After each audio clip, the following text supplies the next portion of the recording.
Ishvara Parama Krishna Sachitananda Vigraha Anadiradir Govinda Sarvakarana Karanam. The Vedas are a very vast fund of knowledge.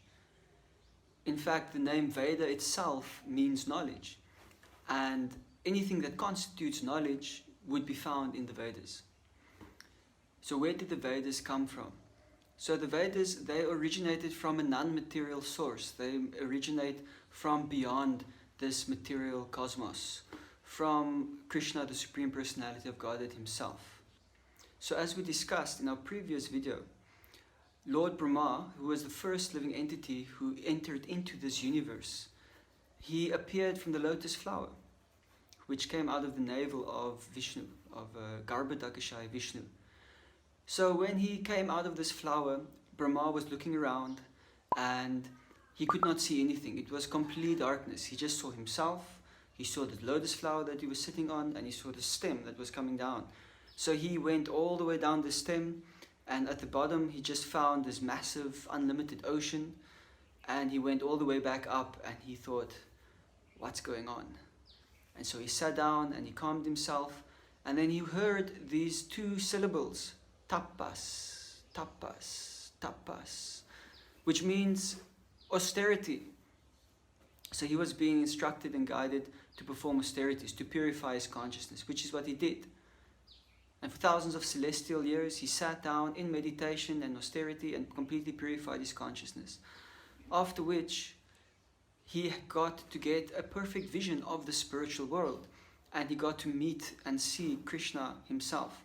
Even Krishna came and he shook his hand and he said, well done, mate, you did it, you did it. Now you are ready to receive the knowledge and skills for your position of Brahma. So in this process as well, Brahma, he received the Gayatri mantras. He received, there's the one Gayatri which a lot of you are very familiar with, which is called the Brahma Gayatri, Om Bhur Bhuva Swatat. It goes like that.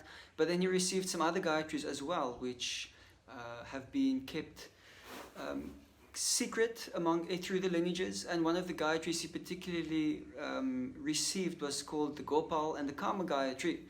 And on meditation of these Gayatris, he was actually able to receive and realize all knowledge completely through meditating on these Gayatris. So the final Gayatri received, the Kama Gayatri, is also said to be the sound of Krishna's flute. And from Krishna's flute, this transcendental sound vibration entered into his heart, and then the Vedas were realized and transmitted to him in that way. So this is where the Vedas come from. And then these Vedas were passed down in a disciplic lineage, which are called a parampara in Sanskrit, where you have a spiritual master who trains up a disciple, and this disciple, when he becomes qualified to perfectly receive the knowledge as it is, without any alterations, then he himself becomes qualified to become a spiritual master, and he can repeat the process on accepting disciples, and then amongst his disciples, whoever becomes qualified to transmit that knowledge as it is without any alteration, he may also then take a disciple. And so disciplic lineages are propagated. Sanskrit language is a very technical and difficult language to speak. It just takes 12 years to study the grammar itself, and then what to speak of verb conjugation and how different words mix together to create new words. It's a very technical language which I know hardly anything about. But what I do know is that there are very strict rules in when compiling verses. And if one changes even one single syllable, it becomes immediately obvious that it has been tampered with. And you cannot change even a little bit of it without changing the meaning significantly. So in this way, it can be very easy to identify when something has been tampered with. Now there are 4 authentic bona fide Vaishnav lineages, which are called the Shri Sampradaya, the Brahma Sampradaya, the Rudra Sampradaya, and the Kumar Sampradaya. So I won't go into too much detail about these, but they're starting from Lakshmi, Brahma, Shiva, and the 4 Kumars.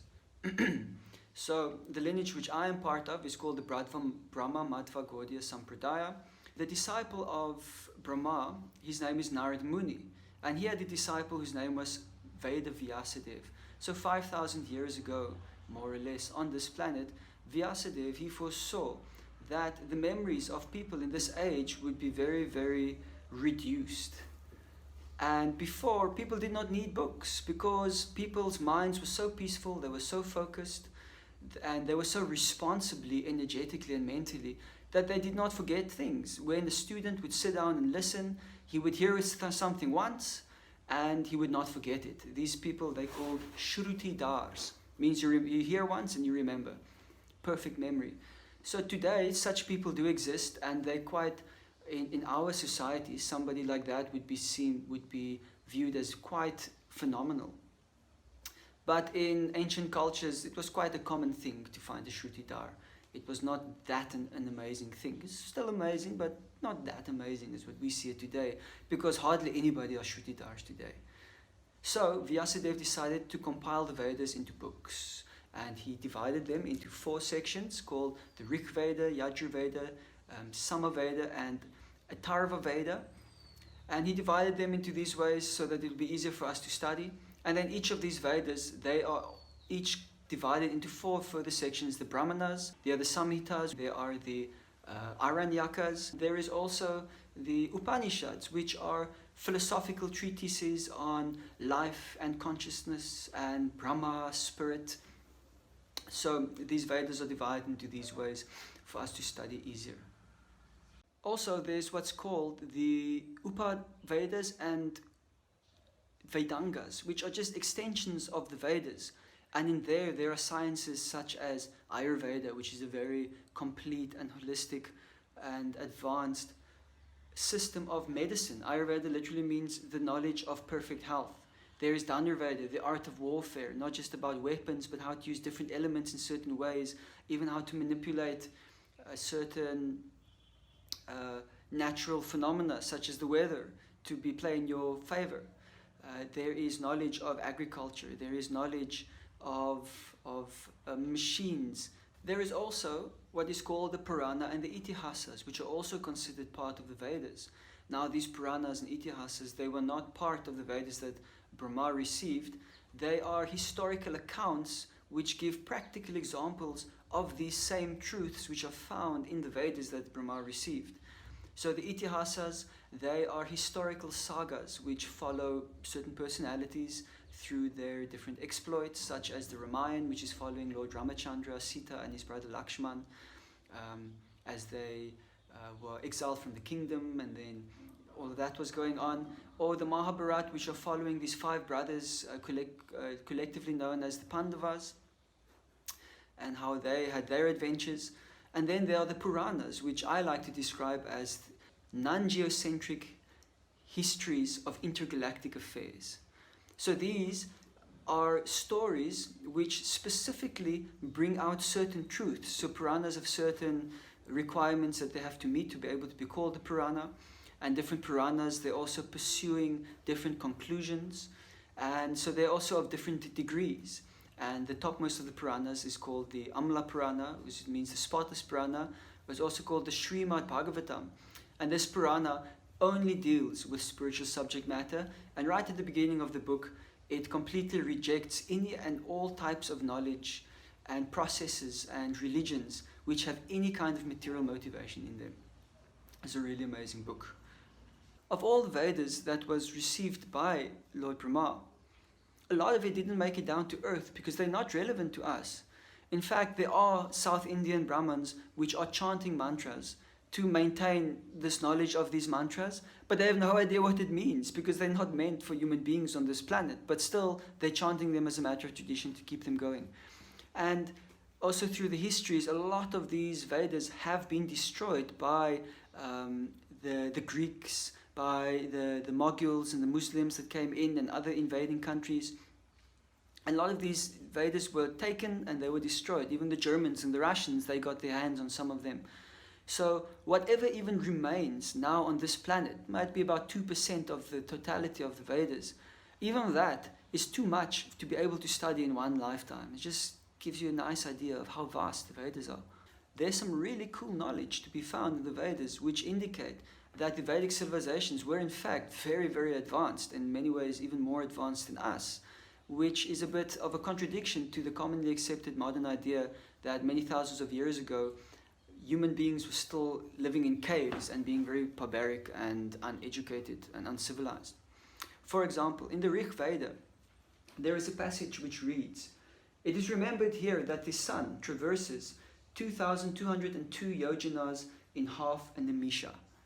So we can convert these units into modern metric units, and one can perform a very simple calculation. They're describing the speed of light here. And we can come to the calculation that they're saying that the speed of light is 189,547 miles per second. And if you compare that with the modern calculation, which is 186,000 miles per second, there's a 1.9% difference. So it's pretty much the same thing. 5,000 years ago, they knew the speed of light. In another part, which is called the Vaisheshika Sutra, Vaisheshika is atomic theory. So they knew about atoms 5,000 years ago as well. It's only the Europeans that started catching up in the last few hundred years. So there's a passage which says, change of motion is due to impressed force. So that's the Newton's law of motion right there, that an object will stay in a constant velocity or stay at rest unless an external force acts upon it. And then it says the change of motion is proportional to the impressed force and is in the direction of the force. So this is Newtonian physics coming out here 5,000 years ago, which existed even before that for millions of years in an oral tradition. Here's another one. Action and reaction are equal and opposites. Everybody knows about that one. This is not a new discovery. In the Agastya Samhita, there's a very interesting description of how to make electricity. Yes, 5,000 years ago they knew about electricity. And they give a nice description of how to build a simple cell with an earthen pot. And they say that if you build it according to these specifications, then you can even use this to split water into Udanavayu and Pranavayu. Pranavayu means Vayu means air, prana means life, life-giving air. Udana means upwards moving air. That is hydrogen and oxygen. So 5,000 years ago, they did not just know about about electricity, they knew about splitting water into hydrogen and oxygen. So they knew that water was made up of hydrogen and oxygen and that you could split it, and they knew how to do it. Not so savage as people thought they were, are they? And even further than that, they would take it and they could say that if you capture this hydrogen in an airtight cloth, you can use it for aerodynamics. So they knew about aviation. Simple hydrogen balloon, they knew about it. How about that? So a lot of this kind of information can be found in the Vedas, which is very interesting and very verifiable by modern scientific methods. Alan Watts, he gave one very nice appreciation of the Vedic culture. He said that to philosophers of India, however, relativity is no new discovery, just as the concept of light years is no matter for astonishment to people used to thinking in terms of millions of kalpas. The fact that the wise men of India have not been concerned with technological applications of this knowledge arises from the circumstance that technology is but one of innumerable ways of applying it. It is indeed a remarkable circumstance that when Western civilization discovers relativity, it applies it to the manufacture of atom bombs, whereas Oriental civilizations apply it to the development of new states of consciousness. If you are interested in reading some of these Vedic literatures, I recommend books such as Ishopanishad, Srimad Bhagavatam, and there's so much more available for you to read. If you found anything interesting, please like and comment below. If you like my videos, please subscribe so you can be up to date with the new videos that are coming out. Hare Krishna.